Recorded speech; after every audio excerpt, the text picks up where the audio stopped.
연준이 다시 양적 완화, 그러니까 QE로 돌아가냐, 이걸 두고 시장이 계속 싸웁니다. 그런데 리날드는 이렇게 말합니다. 이 논쟁은 본질적으로 의미론에 가깝다. 그리고 어떤 선택을 하든 결과는 통화 약화로 이어질 수 있다. 오늘은 이 문장이 왜 나오는지, 그리고 그게 비트코인 같은 위험자산 흐름과 어떻게 연결되는지 핵심만 정리해 보겠습니다.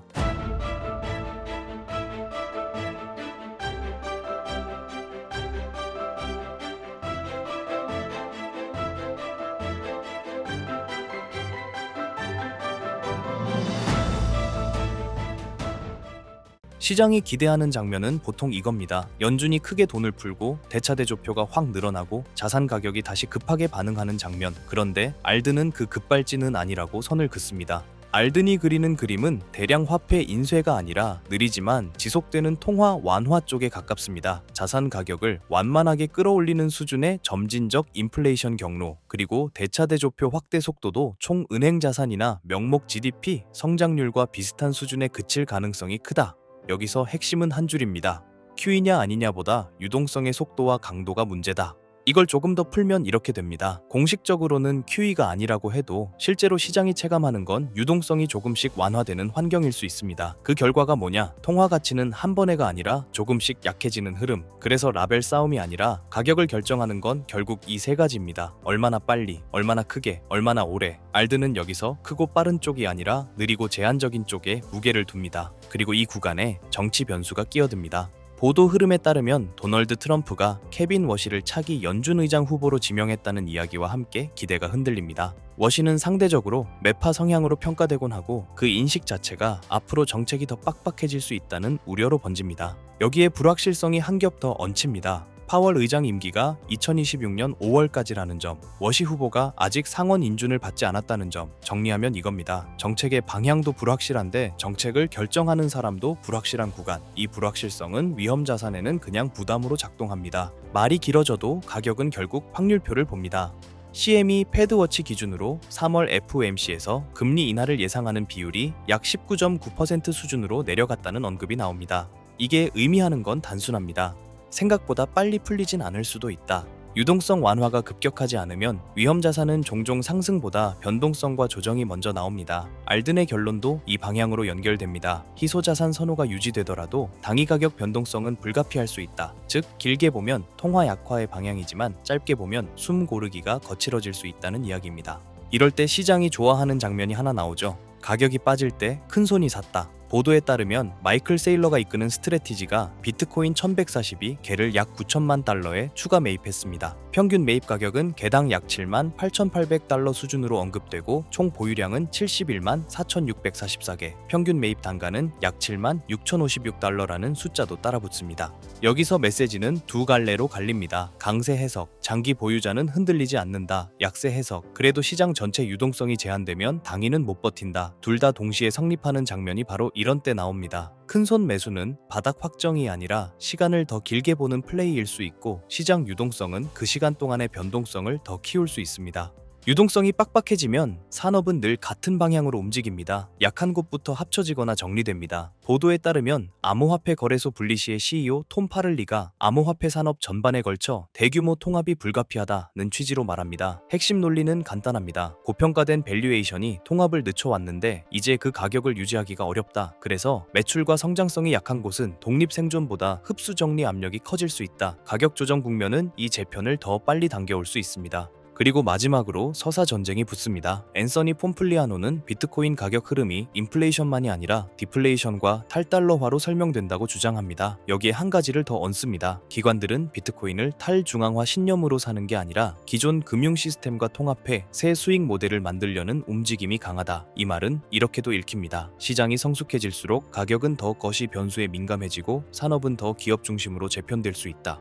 오늘 내용은 5줄로 정리됩니다. 첫째, QE냐 아니냐는 라벨 싸움일 수 있고 핵심은 유동성의 속도와 강도다. 둘째, 리날드는 연준이 대규모 돈풀기보다 점진적 통화 확대 경로에 가깝다고 본다. 셋째, 파월 임기와 케빈 워시 같은 차기 후보 인사 변수는 불확실성을 키운다. 넷째, 금리 인하 기대가 낮아지면 위험 자산은 단기 변동성이 커지고 큰손 매수와 가격 약세가 동시에 나올 수 있다. 다섯째, 유동성 제한 국면은 암호화폐 산업의 통합 구조 조정을 촉진할 가능성이 있다. 다음 관전 포인트는 세 가지입니다. 첫째, 연준이 실제로 대차대조표를 어느 속도로 가져가는지 말보다 숫자가 중요합니다. 둘째, 3월 FOMC 이후 시장이 연내 인하 경로를 다시 그리기 시작하는지. 셋째, 조정이 길어질수록 업계에서 실제 M&A, 사업 정리, 거래소 프로젝트 통합이 얼마나 가시적으로 나오느냐입니다. 정리하면 이겁니다. 지금은 대폭 완화냐 긴축이냐의 단순 구도가 아니라 느리게 풀리는 유동성과 정치 인사 변수로 흔들리는 기대가 겹치면서 위험 자산을 안정 상승이 아니라 변동성 구간으로 몰고 가는 장면입니다. 그리고 이 구간에서 가장 중요한 질문은 하나로 수렴합니다. 연준이 무슨 이름을 붙이든 시장에 실제로 공급되는 유동성은 얼마나 빠르고 얼마나 오래 가느냐. 지금까지의 업데이트된 내용으로 우리가 나가야 할 방향은 이겁니다. 얼마 전 트럼프 행정부가 델타포스를 투입해 베네수엘라 마두로 정권을 정역 체포로 베네수엘라 중앙은행 금고에 잠들어 있던, 그리고 마두로가 은닉해둔 것으로 추정되는 약 60만 개의 비트코인과 세계 1위의 석유 매장량이라는 확실한 담보물이었을 가능성이 매우 높습니다. 그린란드도 마찬가지입니다. 단순한 얼음 땅이 아닌 AI와 양자 컴퓨터 시대의 필수적인 히토류, 그리고 데이터 센터를 식혀줄 천연 냉각 시스템이라는 에너지 인프라를 확보하기 위한 보석입니다.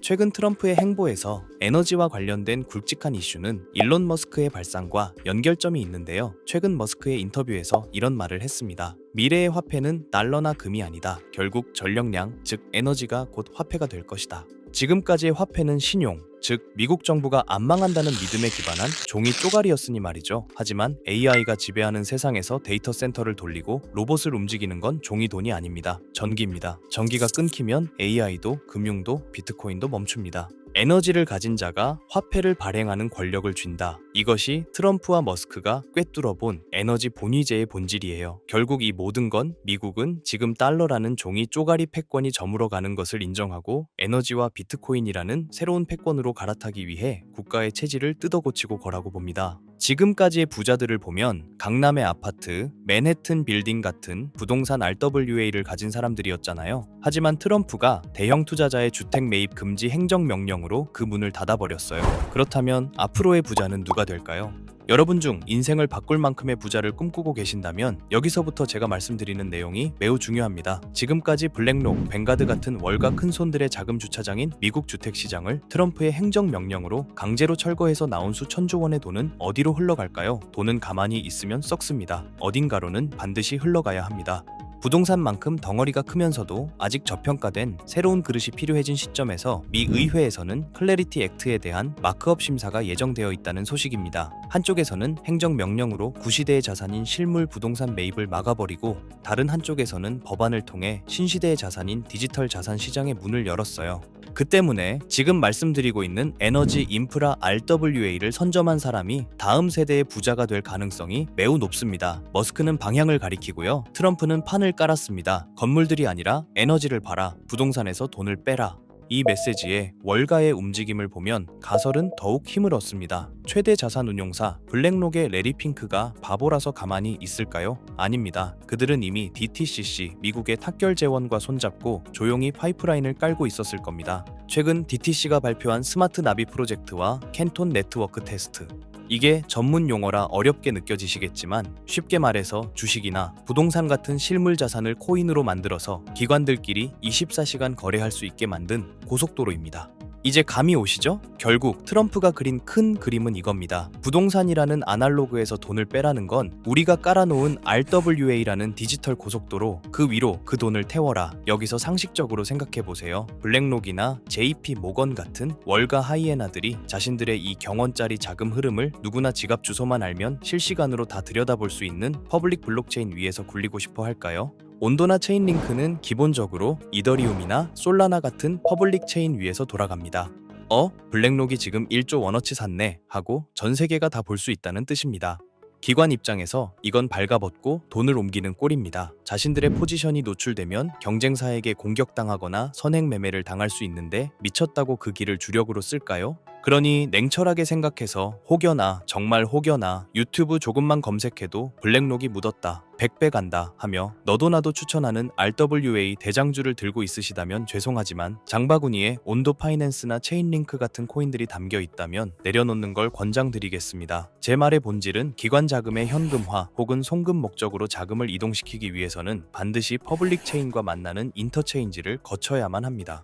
즉 기관의 프라이빗 장부와 우리가 쓰는 퍼블릭 블록체인을 기술적으로 그리고 법적으로 연결해주는 유일한 연결고리. 그러면서도 머스크가 강조한 에너지 데이터까지 처리할 수 있는 미들웨어 코인, 이걸 이야기 드리는 건데요. 티커 세 글자를 딱 찍어드리면 속이 시원하시겠죠? 하지만 저는 리딩방이 아닙니다. 여러분께 고기를 잡는 그물을 드릴 거고 기관들의 비밀 문서와 머스크의 발언을 종합했을 때 이 히든 코인은 반드시 다음 세 가지 조건을 충족해야만 할 것입니다. 첫 번째 조건, 기관의 자금은 캔톤 네트워크라는 자기들만의 지하 벙커에 숨어 있습니다. 모건 스탠리가 비트코인, 이더리움 다음으로 솔라나 신탁을 준비하고 있죠. 이게 무슨 신호일까요? 기관들이 캔톤 네트워크 지하에서 굴리던 자산을 밖으로 빼낼 때 가장 선호하는 출구가 바로 솔라나 생태계가 될 가능성이 높다는 뜻입니다. 즉, 여러분이 찾아야 할 코인은 이더리움 계열의 느려 터진 구형 모델이 아니라 기관들의 고속 거래를 감당할 수 있는 솔라나 기반의 인프라 안에 숨어 있을 확률이 매우 높습니다. 두 번째 조건, 머스크의 영수증이어야 합니다. 이게 진짜 핵심입니다. 머스크는 화폐는 전력이라고 했습니다. 그렇다면 미래의 RWA는 빌딩을 쪼개는 게 아닙니다. 발전소에서 생산된 전력, 데이터 센터의 컴퓨팅 파워,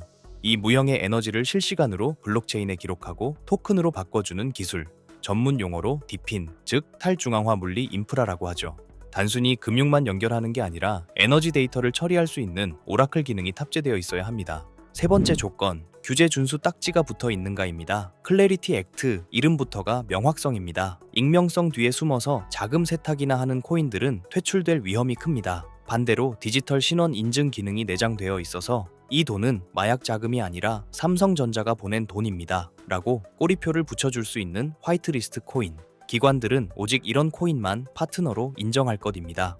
이 세 가지를 듣고 아직 어떤 코인인지 감이 잘 안 오는 분들, 그래서 지금 그게 뭐냐고 여쭤보고 싶으셨죠? 하지만 제가 공개적인 유튜브 영상에서 덜컥 그 이름을 언급해버리면 어떤 일이 벌어질까요? 그 피해는 또 다른 일반인, 저희 구독자님들이 받을 수 있습니다. 다시 말씀드리지만 저 김도현은 이 채널이 구독과 좋아요로 커지는 것에 도움을 주신 구독자님에게 감사한 마음으로 도움을 드렸으면 드렸지 단연코 회원비, 멤버십 가입을 목적으로 연락드리지 않습니다. 이런 저의 선행을 반대로 악이용의 정보 공유를 빌미로 문자를 받아서 돈을 받고 알려준다는 식의 질이 나쁜 사칭 사기로 피해를 입으실 뻔한 분들이 있어요. 이런 범죄자들의 위험으로부터 간절한 도움이 필요한 구독자님들에게 정보가 잘 전달될 수 있도록 제가 직접 검토할 거고요. 지금 말씀드린 히든 코인의 정보 받으신다고 무작정 담아야 하는 거 아닙니다. 시간이 지나 지금의 가격의 2배, 아니 단기로 10%만이라도 변동되어도 그때 사둘 걸 하실 겁니다. 저는 확실한 목표가를 두고 지금 가격에서 40배 이상의 전망을 보고 있습니다. 100만 원이 4천만 원, 300만 원이 1억 원 이상이 될 큰 파동을 여러분들은 관점과 목표가 없이 가지고 있을 수 있을까요?